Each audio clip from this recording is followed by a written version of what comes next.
कदम बताइए, आप डरे हुए हैं क्या? राम कदम, जो आप राज ठाकरे को ले जा रहे हैं, नए नए साथी रोज तलाश रहे हैं, सारी पार्टियों से नेताओं को तोड़ रहे हैं, राम कदम। देखिए मानक जी, बड़े अरसों के बाद आपके डिबेट में शामिल होने का अवसर मिला। मूल बात यदि हम महाराष्ट्र की सियासत की देखें तो उद्धव ठाकरे चुनाव के मैदान में किस कारण से है? अपने बेटे आदित्य के भविष्य के लिए। शरद पवार चुनाव किस लिए लड़ रहे हैं? अपनी बेटी सुप्रिया के लिए। यानी कुल मिलाकर के महाराष्ट्र की राजनीति में, जो देश के राजनीति में दिखता है कि अपने परिवार ने लोगों की लूटी हुई संपत्ति, उसकी रक्षा कैसे करे, इसके लिए इंडिया गठबंधन में वो सारे परिवार को बचाने वाली पार्टी आ गई। और वही हालात महाराष्ट्र में भी है। उद्धव ठाकरे ने एक बंगला था, एक के दो बंगले खुद के बनाए, और महाराष्ट्र की जनता को, जो 2.5 वर्षों के कार्यकाल में मुख्यमंत्री थे, 5 दिन भी मंत्रालय में नहीं गए। वो 5 दिनों में से 3 बार लॉबी में से हार पहना करके किसी मूर्ति को लौट करके घर आए। यानी घर से बाहर न निकलने वाला। और मानक जी, मैं बड़े विश्वास के साथ आपको बताता हूं, आप अपने न्यूज 24 के किसी भी पत्रकार को पूछो कि 2.5 वर्षों में मुख्यमंत्री ने आपके पत्रकार को, आप कहने कोई भी पत्रकार को, एक भी पत्रकार को नहीं मिले। अब मैं 15 वर्षों से विधायक हूं, उन्हीं के मंत्री बता रहे थे कि हम मंत्री करके, हमको ये मुख्यमंत्री करके नहीं मिलता था। अब ऐसे आदमी के कार्यकाल में अब लोकसभा चुनाव में किस आधार पे वोट मांगेंगे? अच्छा ठीक है, ओके। राम कदम, एक सेकंड। राम कदम भाई, कोई बचा नहीं है। आप बहुत दिन बाद आए हैं, बहुत दिन बाद आए हैं, मुझे अच्छा लग रहा है और मुझे आपसे अक्सर डिबेट करने में मजा भी आता है। आप बहुत बढ़िया इंसान है। लेकिन राम कदम, मैं आपको एक तस्वीर फिर से दिखाता हूं, आज की तस्वीर, क्योंकि आपने कहा ना उद्धव ठाकरे अपने बेटे के लिए, बाकी नेता अपने बेटे के लिए। जरा आज वाली तस्वीर दिखाइए, जो राज ठाकरे आज अमित शाह से मिल रहे थे, वो तस्वीर दिखाइए और राम कदम को स्क्रीन पर रखिएगा। राम कदम, आपको पता है राज ठाकरे जो अमित शाह से मिल रहे थे, राज ठाकरे के साथ कौन था? आप जानते हैं ना? अमित ठाकरे उनके अमित ठाकरे कौन है? अमित ठाकरे बताइए, क्या बात कर रहे हैं आप? ये देखिए तस्वीर। मानक जी, मैं बता रहा हूं आपको। देखो, मैं भारतीय जनता पार्टी की बात कर रहा हूं। भारतीय जनता पार्टी ये हमारी ऐसी पार्टी है जो राष्ट्र के उत्थान के लिए लड़ रही है। अब राज ठाकरे अपने साथ किसे ले जाए वो उनका निजी मामला है। अरे नहीं नहीं नहीं नहीं नहीं, ले जाए की बात नहीं है। आपने कहा उद्धव ठाकरे अपने बेटे आदित्य के लिए काम कर रहे हैं, तो राज ठाकरे किसके लिए काम कर रहे हैं ये भी बता दीजिए, जब साथ में अमित को ले गए मिलने के लिए। अब तक कोई भी अधिकृत घोषणा हमारे साथ मन से आई या नहीं आई, उनकी बैठक हुई, किस विषय को लेकर के हुई, ये सारी आधिकारिक घोषणा होगी। पर जहां तक एनडीए का सवाल है, एनडीए के साथ इंडिया का पूरा जो गठबंधन है, इंडी गठबंधन हम से कहते हैं, इसमें सारे परिवार को बचाने वाली पार्टी है। अच्छा ठीक है। आज राज ठाकरे जी के साथ अमित ठाकरे जरूर थे, ओके, पर वो जब तक, मेरी बात को आप व्यापक तौर पे लेना।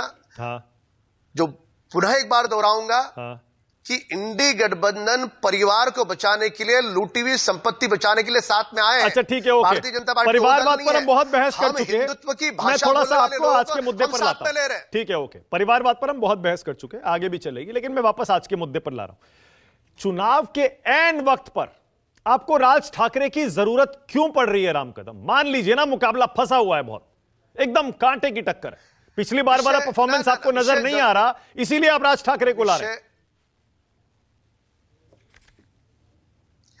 मुझे ऐसा लगता है मानव जी, इस बात को और अलग ढंग से देखने की आवश्यकता है। सारे दलों को भारतीय जनता पार्टी के साथ मोदी जी के नेतृत्व में काम करने की इच्छा क्यों जाग रही है, इस नजरिए से हमको देखना होगा।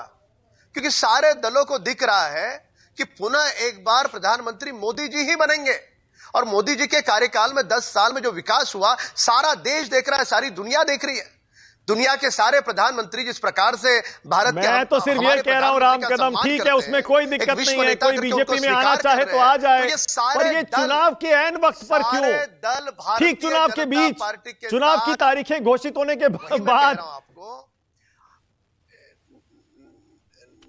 नहीं, देखने के दो नजरिए होते हैं ना मानक जी, वो आपका नजरिया रहा, पर देश का नजरिया यह है कि सारे दल भाजपा के साथ जुड़ना चाहते अच्छा, ठीक हैं है, और जो ओके। जुड़ना चाहते हैं, जिनकी विचारधारा एक ओके, है, राम कदम, हिंदुत्व एक की सवाल और, वाणी ओके। बोलते हैं, ठीक है। हिंदुत्व की बात करते हैं, हाँ। मोदी जी के कार्यशैली पर विश्वास रखते हैं, वो सारे लोग हमारे साथ जुड़ ठीक रहे है, हैं। ओके, क्यों एक न लें सवाल उनको और। हम साथ राम में? कदम, राज ठाकरे के बारे में आप क्या क्यों न सोचते हैं? लें? कैसे नेता हैं? कितना जनाधार है उनका? देखिए, मैं खुद पहली बार राज ठाकरे जी के ही दल से विधायक करके चुना था। बहुत अच्छे वक्ता है, उनको मानने वाला अपना एक वर्ग है, और विशेष तौर पर पिछले कुछ दिनों से उन्होंने हिंदुत्व की जो लाइन ली है, जो भारतीय जनता पार्टी की मूल विचारधारा है, उस विचारधारा की बात वो कर रहे हैं। बस इतना ही? तीन लाइन, अब 2-3 लाइन किसको बोल के साथ चुप हो में गए। लेना, अरे आपके नहीं तो लेना, पुराने नेता हैं क्या भाई, आप होगा, तो उनके नहीं अंडर होगा, एमएलए ये बने पार्टी थे। के शीर्ष तारीफ से करिए नेता जरा तय थोड़ी करेंगे। और आज राज ठाकरे की। कहिए कि अगर राज ठाकरे खड़े हो जाएं तो भीड़ लग जाती है, उनके साथ न्याय नहीं बोला कि उनको इतनी सीटें नहीं मिली, लेकिन इस बार वो सीटें भी लाएंगे। कह दीजिए ना। देखिए, राज ठाकरे अगर उसी शिवसेना में होते, बाला साहब ठाकरे वाली, तो आज जो शिवसेना की, यानी उद्धव के वास्ते शिवसेना बची ने, एकनाथ शिंदे जी ने उसका नेतृत्व किया, वो इस प्रकार से इतने टुकड़े उसके नहीं होते। आज उद्धव ठाकरे को सारे लोग छोड़कर क्यों चले गए? घर का काम करने वाला चपरासी तक उनको छोड़ के चला गया, खून के सगे रिश्तेदार भी उनको छोड़ के चले गए। आपने कभी इतिहास में सुना है कोई मंत्री छोड़ करके चला जाता है? ओके, मतलब सारे राम मंत्री कदम, उनको एक छोड़ सवाल करके और। चले गए। क्या आप ये कहना चाह रहे हैं कि उद्धव ठाकरे का ठाकरे अपना परिवार अहंकारी की स्वभाव सही रहा। विरासत, ठाकरे परिवार का सही उत्तराधिकारी राज ठाकरे थे, उनको बनना चाहिए था शिवसेना का नेता? नहीं, वे उनका पारिवारिक निजी मामला वो तय करे। हमारे लिए भारतीय जनता पार्टी करके जो हिंदुत्व की भाषा बोलता है, ऐसे लोगों को साथ में लेने का एक पूर्व पीठिका रही है। अब किसे ले न ले, पार्टी के नेता तय करेंगे। राज ठाकरे, आप इतनी तारीफ कर रहे हैं, लेकिन फैक्ट ये भी तो है ना राम कदम, मैंने अभी अभी बताया कितनी सीटें जीती उन्होंने लोकसभा में, बताइए। विधानसभा में कितनी जीती?